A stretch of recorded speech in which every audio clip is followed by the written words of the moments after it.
मैं आज आपको हार्मोन रिसेप्टर्स के सेकेंड पार्ट पढ़ाने वाली हूँ। हार्मोन रिसेप्टर्स, वे हार्मोन रिसेप्टर्स जो कि प्लाज्मा मेम्ब्रेन की सरफेस पर पाए जाते हैं, वह आज हम देखेंगे। इसके पहले की क्लास में हमने आपको हार्मोन रिसेप्टर्स जो कि साइटोप्लाज्म और न्यूक्लियस में पाए जाते हैं उनके बारे में बताया है। तो आइए पढ़ें। ऐसे हार्मोन्स जो कि अमीनो एसिड डिराइव्ड होते हैं या फिर पॉलीपेप्टाइड के नेचर के होते हैं, अर्थात ये लिपिड सॉल्युबल नहीं होते हैं, वे हार्मोन प्लाज्मा मेम्ब्रेन की सरफेस को डिफ्यूज़ नहीं कर पाते हैं। So they can't diffuse through the plasma membrane. इस वजह से इन लिपिड इनसॉल्युबल हार्मोन्स के लिए प्लाज्मा मेम्ब्रेन की सरफेस पर रिसेप्टर्स पाए जाते हैं और ये हार्मोन्स प्लाज्मा मेम्ब्रेन की सरफेस पर पाए जाने वाले रिसेप्टर्स से जुड़ते हैं। इसका मतलब यह है कि उनके टारगेट टिश्यू में ऐसे रिसेप्टर्स पाए जाते हैं जो कि प्लाज्मा मेम्ब्रेन की सरफेस पर होते हैं और इस तरह से टारगेट टिश्यू से ये हार्मोन्स बाइंड होते हैं। तो आइए कुछ एग्जांपल्स देखें ऐसे हार्मोन्स के जिनके लिए रिसेप्टर प्लाज्मा मेम्ब्रेन की सरफेस पर होते हैं। ऐसे सभी पेप्टाइड हार्मोन्स जैसे thyroid stimulating hormone, follicle stimulating hormone, adrenocorticotropic hormone, luteinizing hormone, ये सब पिट्यूटरी हार्मोन्स हैं। इंसुलिन, ग्लूकेगॉन, कैल्सिटोनिन, ये सारे हार्मोन्स के लिए पेप्टाइड हार्मोन्स की श्रेणी में है और इनके लिए रिसेप्टर प्लाज्मा मेम्ब्रेन में पाए जाते हैं। हाइपोथैलेमस से रिलीज होने वाले हाइपोथैलेमिक रिलीज फैक्टर भी पेप्टाइड नेचर के होते हैं और इनके लिए भी रिसेप्टर जो है वह पिट्यूटरी ग्लैंड के सेल्स में सरफेस पर पाए जाते हैं। कैटेकोलेमाइंस जैसे एपिनेफ्रिन एंड नॉरएपिनेफ्रिन, यह भी इनके रिसेप्टर भी प्लाज्मा मेम्ब्रेन की सरफेस पर पाए जाते हैं। और लेस कॉमनली नोन इकोसिनॉइड्स और प्रोस्टाग्लैंडिन्स, इनके लिए भी रिसेप्टर प्लाज्मा मेम्ब्रेन की सरफेस पर पाए जाते हैं।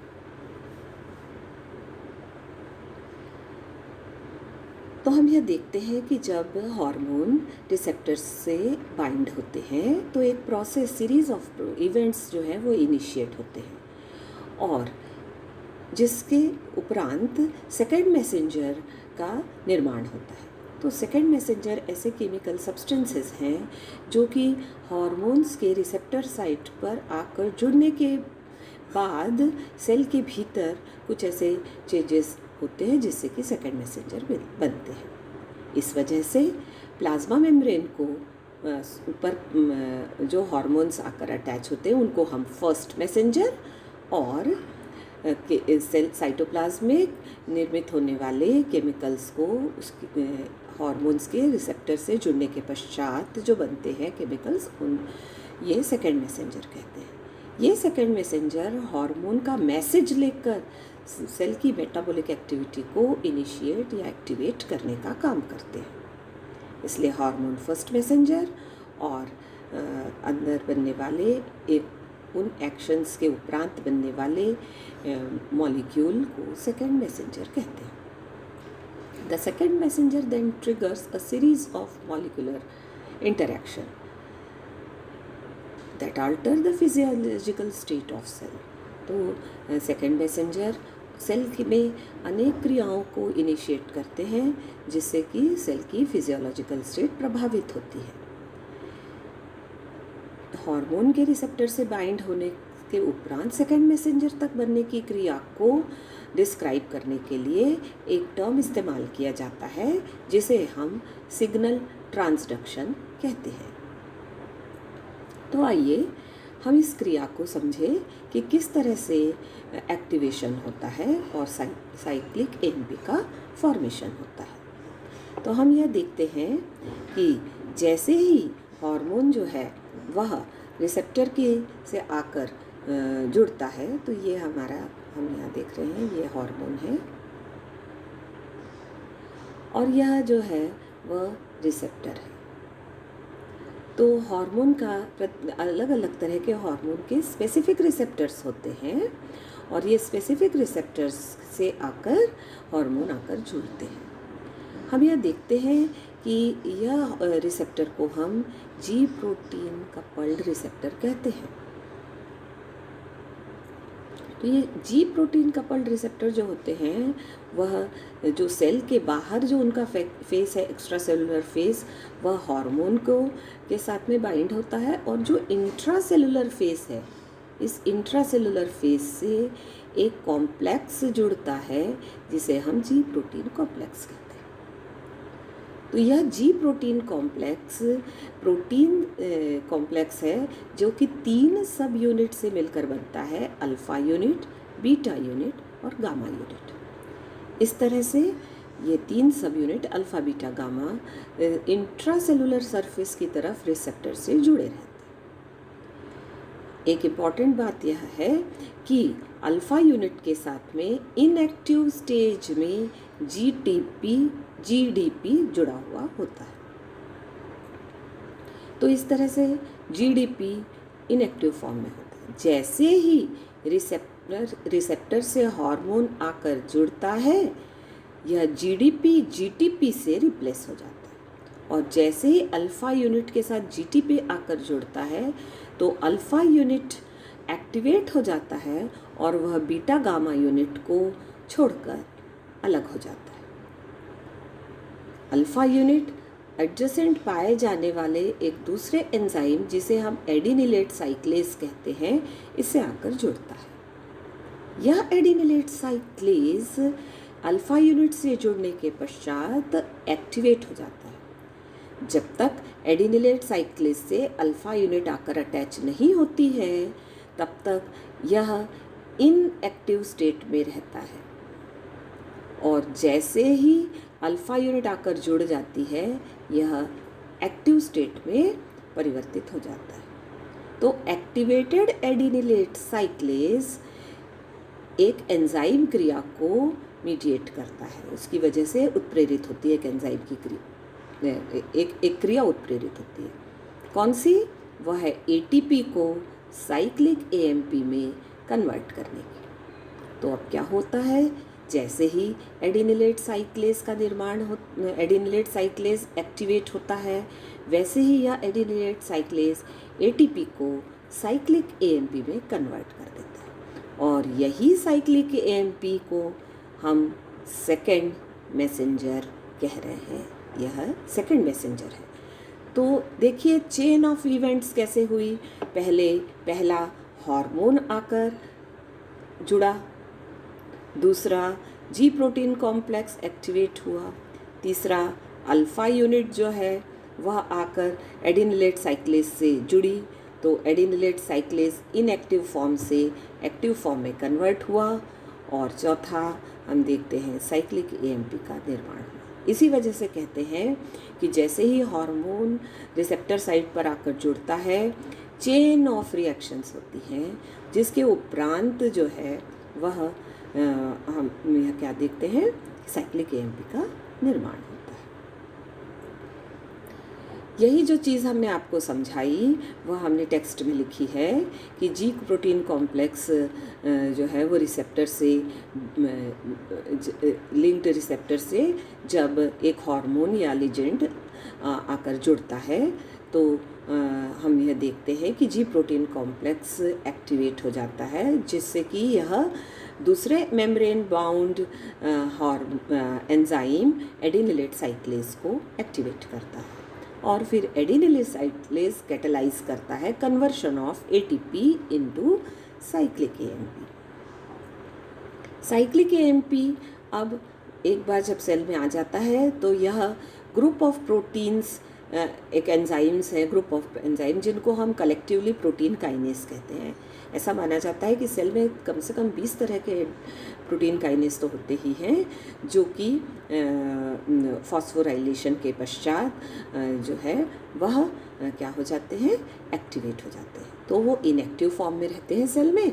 जैसे ही साइक्लिक एएमपी का निर्माण होगा, यह cyclic AMP inactive protein kinase को एक्टिव प्रोटीन काइनेस में कन्वर्ट करते हैं। तो एटीपी की सहायता से ये साइक्लिक एएमपी इनका फॉस्फोराइलेशन करता है। तो फॉस्फोराइलेशन एक बहुत ही महत्वपूर्ण क्रिया है एंजाइम्स की, जिसमें वे एक्टिवेट होते हैं।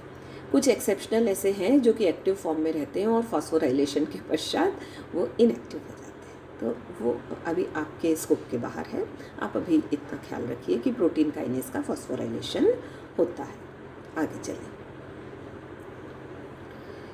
तो हम देखते हैं कि the phosphorylation of substrate molecule change its structural orientation and thereby activity. तो यहाँ सबस्ट्रेट मॉलिक्यूल ये जैसे प्रोटीन काइनेज है, उनके फॉस्फोराइलेशन से वो एक्टिवेट हो जाते हैं और अब ये सीरीज ऑफ चेंजेस को मीडिएट करते हैं। हम यह देखते हैं कि इफ़ेक्ट जो हार्मोन का इफ़ेक्ट होता है वो एम्प्लीफाई होता है। एम्प्लीफाई मतलब उत्तरोत्तर बढ़ता जाता है इस सिग्नलिंग पाथवे प्रोसेस में। तो जब एक सिंगल रिसेप्टर से हार्मोन आकर जुड़ता है तो वह कई जी प्रोटीन कॉम्प्लेक्स को, अंडरलाइंग जी प्रोटीन कॉम्प्लेक्स को एक्टिवेट करता है, जिससे कि एडिनिलेट साइक्लेज एक्टिवेट होते हैं। एक एडिनिलेट साइक्लेज एंजाइम जब एक्टिवेट होता है तो यह ट्रिगर करता है साइक्लिक एएमपी के फॉर्मेशन को। तो एक adenylate cyclase many cyclic AMP molecules के फॉर्मेशन में इन्वॉल्व रहता है। अब एक जब साइक्लिक एएमपी मॉलिक्यूल बना तो यह कई प्रोटीन काइनेज को एक्टिवेट करता है। तो इस तरीके से अपन क्या देखते हैं कि एक सिंगल हार्मोन फाइनली कई प्रोटीन काइनेज मॉलिक्यूल्स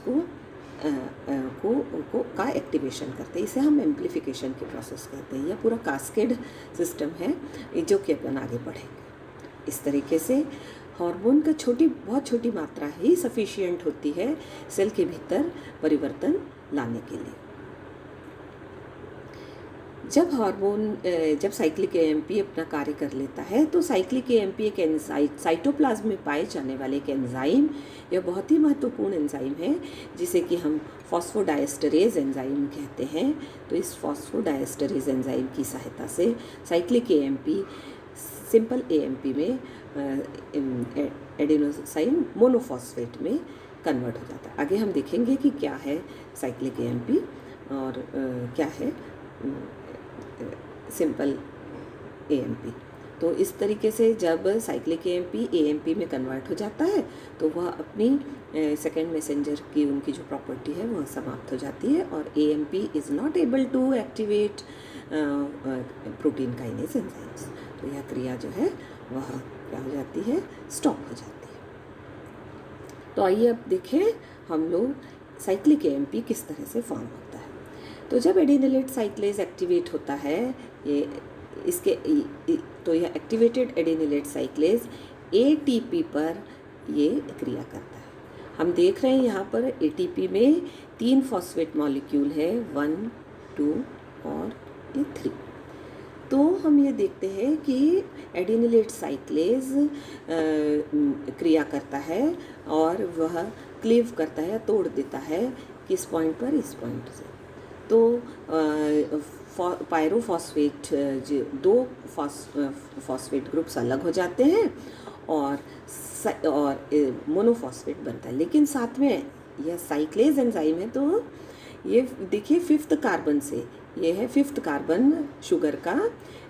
यदि हम एटीपी की संरचना देखें तो यह है न्यूक्लियोटाइड एडेनाइन, यह है शुगर और यह है फॉस्फेट। तो शुगर के 5वें कार्बन से, शुगर के 5th कार्बन से जो है वह फॉस्फोरिक एसिड जुड़ा हुआ होता है नॉर्मल कंडीशन में। लेकिन शुगर के 3rd कार्बन से फॉस्फोरिक एसिड का एक O जो है वह बॉन्ड बना लेता है। इस वजह से 5,3 या 3,5 एडिनोसाइन मोनोफॉस्फेट ये साइक्लिक एएमपी का है। 3,5 पोजीशन पर 5 कार्बन नंबर 5 और कार्बन नंबर 3 जो शुगर का है उसके मध्य साइक्लिक एक फॉस्फोरिक एसिड जो है वह 5 से भी जुड़ा रहता है और 3 से भी जुड़ा रहता है और साइक्लिक एएमपी का निर्माण हो जाता है। जब यहाँ पर से पुनः यह टूट जाएगा बंध तो यह एएमपी में कन्वर्ट हो जाएगा। AMP। तो साइक्लिक AMP में 3,5 साइक्लिक संरचना है और AMP में 3rd पोजीशन पर जो शुगर है उसके साथ में बॉन्ड नहीं है। तो साइक्लिक AMP में कन्वर्ट होता है किसके, फास्फोडाइस्टरेज एंजाइम से। तो हम ये बहुत इम्पॉर्टेंट है, साइक्लिक AMP की संरचना याद रखिए, यह कई बार लघुत्तरीय प्रश्नों में पूछा जाता है। तो अब हमने ये देखा कि साइक्लिक AMP का तो निर्माण हो गया। अब ये साइक्लिक AMP जब साइटोप्लाज्म में रिलीज होता है तो यह cyclic AMP inactive protein kinase A, हम प्रोटीन काइनेज, बहुत तरह के प्रोटीन काइनेज हैं लेकिन हम प्रोटीन काइनेज ए के एग्जांपल से इसे आपको समझा रहे हैं। तो इनएक्टिव कंडीशन में रहता है प्रोटीन काइनेज ए, उससे आकर साइक्लिक AMP जुड़ता है। कैसे जुड़ता है, तो हम देखते हैं कि प्रोटीन काइनेज 4 सब यूनिट से मिलकर रहता है, जिसमें से 2 रेगुलेटरी सब यूनिट होती है और 2 कैटालिटिक सब यूनिट रहती है। तो ये कैटालिटिक सब यूनिट जब इनएक्टिव प्रोटीन काइनेज रहता है तब यह कैटालिटिक सब यूनिट भी इनएक्टिव रहती है, इनएक्टिव है कैटालिटिक सब यूनिट। जब ये साइक्लिक AMP आकर रेगुलेटरी यूनिट की जो ये साइट्स हैं इनसे आकर जुड़ता है, देखिए यहाँ पर जैसे दिख रहे हैं, तो साइक्लिक AMP के रेगुलेटरी यूनिट से जुड़ते ही रेगुलेटरी यूनिट से कैटालिटिक यूनिट अलग हो जाती है। इसके अलग होने जैसे ही रेगुलेटरी यूनिट से कैटालिटिक यूनिट अलग हो जाती है, यह एक्टिव हो जाती है। तो अब inactive protein kinase active protein kinase में कन्वर्ट हो जाता है।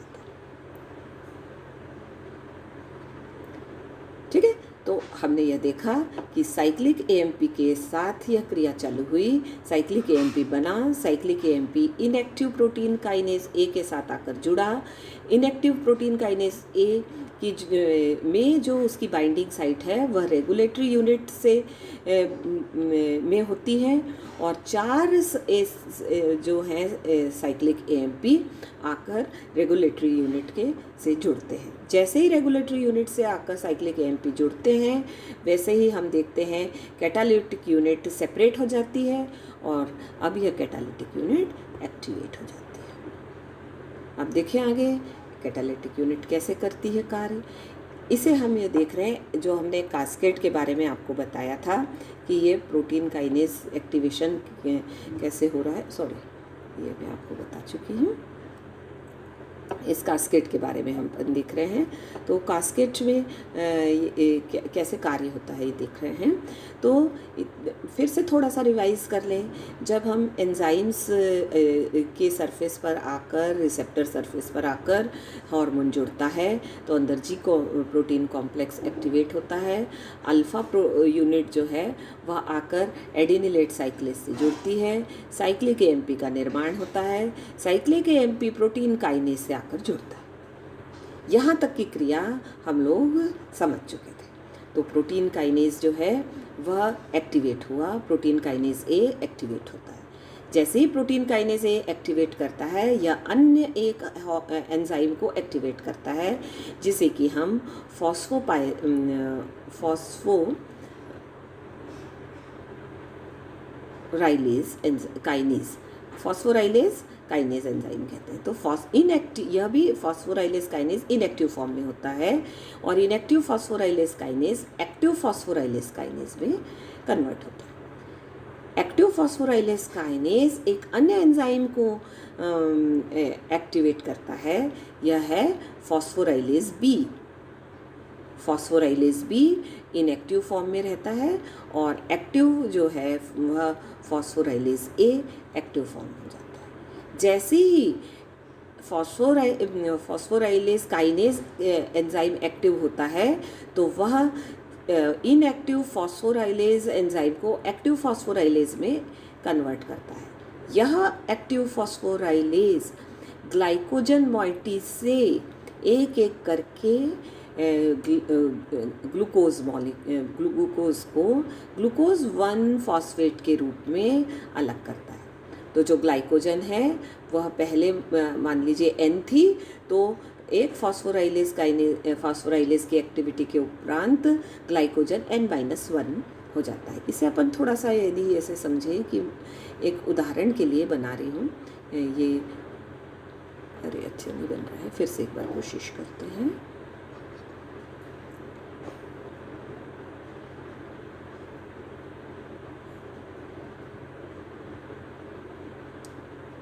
ये ग्लाइकोजन के मान लीजिए ग्लूकोज मॉइटीज़ है, अपन ने 5 ही बनाए हैं, है ना। तो जब ये फॉस्फोराइलेज कार्य करेगा तो वो सबसे जो अल्टीमेट लास्ट ग्लूकोज मॉइटी है उसको यहाँ से तोड़ देगा, जिससे कि ग्लूकोज 1 फॉस्फेट का निर्माण होगा। ये ग्लूकोज 1 फॉस्फेट टूटकर जो है वह अलग हो जाएगा। तो अब जो ग्लाइकोजन जो है, ये ग्लाइकोजन अब एक glucose, it will be less than 1 glucose mole. तो अब यह जो सेकंड नंबर पे था वह एक्सपोज हो जाएगा। तो अब फॉस्फोराइलेज काइनेज जो है वो इस पॉइंट पर अटैक करेगा, तो दूसरा मॉलिक्यूल अलग हो जाएगा ग्लूकोज 1 फॉस्फेट के रूप में, फिर यह इस मॉलिक्यूल पर अटैक करेगा। ऐसे एक एक ग्लूकोज मॉइटीज़ जो हैं वह ग्लाइकोजन से जो है वो क्लीव होते जाएंगी, सेपरेट होते जाएंगी, और ग्लाइकोजन मॉलिक्यूल इस तरीके से ग्लूकोज प्रदान करेगा। तो जब सेल को ऊर्जा की आवश्यकता होती है तो यह ग्लाइकोजन और डाइटरी जो ग्लूकोज लेवल है वह कम है, तो यह ग्लाइकोजन स्टोर्ड ग्लाइकोजन जो है वह ग्लूकोज ब्लड में को प्रदान करता है, सेल्स को प्रदान करता है, जिससे सेल की मेटाबॉलिक एक्टिविटी होती रहे। अब हम ये एक और डायग्राम ये देख रहे हैं, यह डायग्राम, यह जो फ्लो चार्ट है, जो पहला फ्लो चार्ट है उसी के जैसा है, बस इसमें एक बहुत ही सुंदर बात है, यह बताने योग्य है, उसके लिए मैंने इसे आपके सामने रखा है। देखिए, हम लोगों ने यहाँ पर फॉस्फोराइलेज काइनेज के एक्टिवेशन को पहले देख लिया, फिर फॉस्फोराइलेशन को देख लिया, तो एक स्टेप अपन ने इसमें थोड़ा शॉर्ट कर लिया। ये है फॉस्फोराइलेज काइनेज, फिर प्रोटीन काइनेज, प्रोटीन के बाद में फॉस्फोराइलेज काइनेज, और ये फॉस्फोराइलेज एंजाइम। ये फॉस्फोराइलेज एंजाइम जो कि मैंने आपको समझाया, ग्लूकोज से ग्लूकोज 1 फॉस्फेट प्रदान करता है, और साइटोप्लाज्म में और ब्लड में साइटोप्लाज्म में ग्लूकोज 1 फॉस्फेट जो है वह बढ़ता है, जिससे कि सेल की मेटाबॉलिक एक्टिविटी, ऊर्जा की आवश्यकताओं को पूरी होती है। लेकिन देखिए, एक एंजाइम और होता है हमारे साइटोप्लाज्म में, इसे हम ग्लाइकोजन सिंथेटेज कहते हैं। ग्लाइकोजन सिंथेटेज का कार्य क्या है कि उपस्थित ग्लूकोज 1 फॉस्फेट को जोड़ता है ग्लाइकोजन में, और इस तरह से ग्लाइकोजन की श्रृंखला में ग्लूकोज मॉइटीज़ को जोड़ते जाता है। तो ग्लाइकोजन जो है बड़ा बनते जाता है, n नंबर जो है वो बड़ा होते जाता है, किसके प्रेजेंस में? ग्लाइकोजन सिंथेटेज के प्रेजेंस। लेकिन देखिए, यदि हमारे पास ऊर्जा की आवश्यकता है हमको, और ग्लाइकोजन जो है वो ग्लूकोज 1 फॉस्फेट में कन्वर्ट हो रहा है, और यदि उसी समय ग्लाइकोजन सिंथेटेज भी कार्य करता रहेगा, तो पूरी प्रक्रिया तो नलीफाई हो जाएगी ना। मतलब एक तरफ से काम हो रहा है फॉस्फोराइलेज जो है, एक्टिव फॉस्फोराइलेटेड फॉस्फोराइलेज, वो जो है ग्लाइकोजन को ग्लूकोज 1 फॉस्फेट में तोड़ रहा है, और दूसरी तरफ से ग्लाइकोजन सिंथेटेज उसी ग्लूकोज 1 फॉस्फेट को फिर से ग्लाइकोजन में जोड़ देगा। तो हमारे पास इफेक्टिव ग्लूकोज 1 फॉस्फेट कैसे रहेगा कार्य करने के लिए, ऊर्जा की आवश्यकताओं को पूरा करने के लिए? तो हम क्या देखते हैं कि साइक्लिक एएमपी जो है वह प्रोटीन काइनेज को एक्टिवेट करता है, लेकिन प्रोटीन काइनेज जो है की उपस्थिति में जो ग्लाइकोजन सिंथेटेज है वह इनएक्टिव हो जाता है। प्रोटीन काइनेज की उपस्थिति में, ये प्रोटीन काइनेज है, इसकी उपस्थिति में ग्लाइकोजन जो है सिंथेटेज वो इनएक्टिव हो जाता है। यह क्रिया जो यहाँ पर रुक जाती है, यह क्रिया, इसकी वजह से हमको हमारी ज़रूरत के मुताबिक ग्लूकोज 1 फॉस्फेट प्राप्त होते रहता है। तो ये बहुत ही महत्वपूर्ण है क्रिया कि किस तरीके से शरीर की मेटाबॉलिक क्रियाओं को सुचारू रूप से चलाने के लिए वही एंजाइम साइक्लिक एएमपी पाथवे से कोई एक एंजाइम एक्टिवेट होता है तो दूसरा एंजाइम जो है वो इनएक्टिव होता है। तो मेरा ख्याल है कि आपको यह लेक्चर समझ में आया होगा। Thank you very much. हम लोग जो क्लास लेते हैं ऑनलाइन, आप इस मेरे वीडियो को देखिए और ऑनलाइन क्लास में इससे संबंधित हमें जो भी डाउट होंगे वो हम क्लियर करेंगे। Thank you.